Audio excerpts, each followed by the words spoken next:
Hi, I'm Hannah. And I'm Jessie. Welcome back to Happy Earth. Today we're going to be teaching you how to make an enclosed ecosystem in your own backyard, like this one, which I made from mine. Let's get started. Alright, first thing is you need something to dig with. Thanks, Todd. Have fun. So we're going to use a fishbowl for this ecosystem, but you can use a lot of different things like an empty peanut butter jar. It just needs to be clear, and if it has a lid, that's extra ideal, but we're going to use cling wrap as our lid, so we don't need one today. First thing you need is a thin layer of rocks or pebbles or sand on the bottom of your ecosystem. Next, you want to fill up your container about halfway with soil.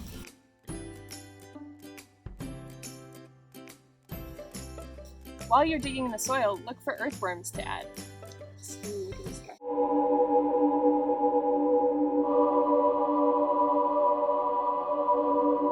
A great place to find little critters is by turning over some rocks. Let's look under this one.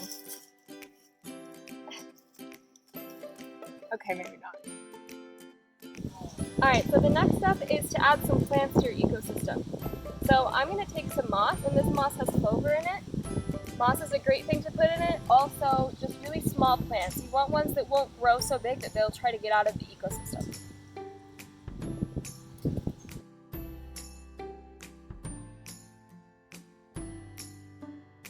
When you take small plants, you want to dig them out as much of the roots as possible, and then kind of just get some of the dirt off of the roots so you can see where they are. And just go ahead and place it in.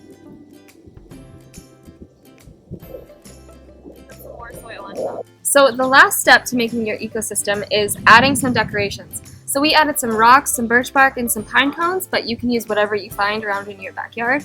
And then you want to seal the top. If you have a lid, that's great. We used cling wrap and wrapped it around and then taped it so that it'll be a sealed top. If your soil is pretty moist, then you don't have to add hardly any water.